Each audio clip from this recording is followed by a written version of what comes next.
Notre municipalité et notre commune ont la grande satisfaction de prendre part à cette cérémonie officielle de remise des travaux de clôture du Palais Sans Souci. Grâce à la générosité du gouvernement américain, USAID, en partenariat avec le gouvernement haïtien, la CHF et ISPAN viennent de concrétiser ce rêve.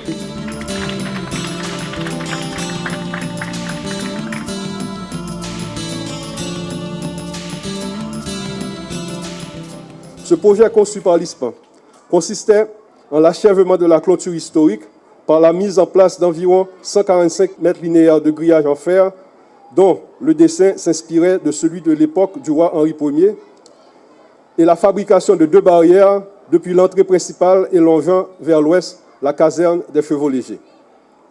La sécurisation complémentaire du site devait être assurée par environ 1,5 km de pose de clôture métallique du type Cyclone Fence et l'aménagement paysager de 500 mètres linéaires d'écrans végétaux et de plantations d'arbres.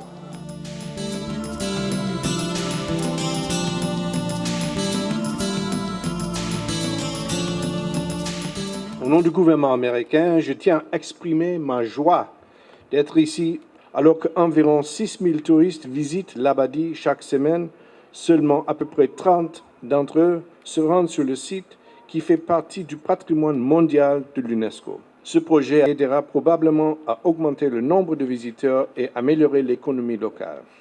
Je tiens à remercier notre partenaire, la CHF International, qui est responsable de la réalisation de tous ces projets pour le gouvernement américain.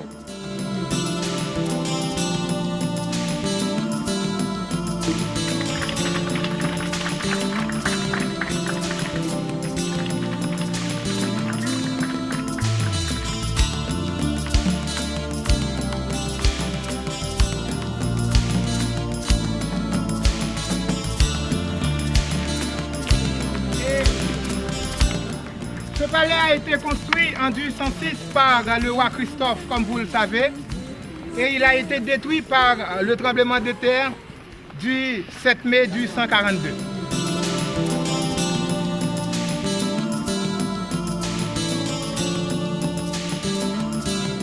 Ici, nous sommes en face de la fontaine.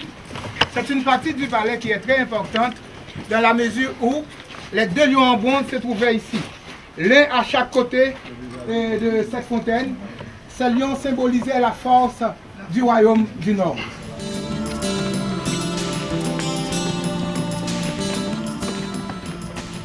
Nous sommes ici dans la salle du trône où le roi s'est suicidé le 8 octobre 1820.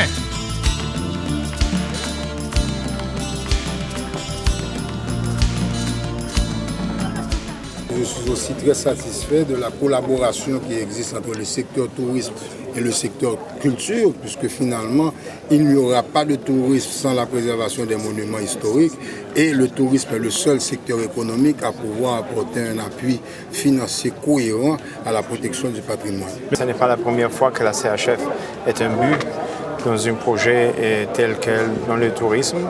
Nous sommes en train de travailler dans le site, dans le parc national depuis 2008. Donc on a fait la conservation de sol autour du palais. On a fait le chemin qui conduit à la citadelle. On a formé 32 guides touristes aussi. Donc c'est une façon de développer la zone. Maintenant, comme le parc est clôturé, l'ISPAN peut gérer l'entrée et la sortie. Les gens vont se sentir mieux à l'intérieur du parc. Les gens qui font la peinture, les artisans vont pouvoir vendre beaucoup plus.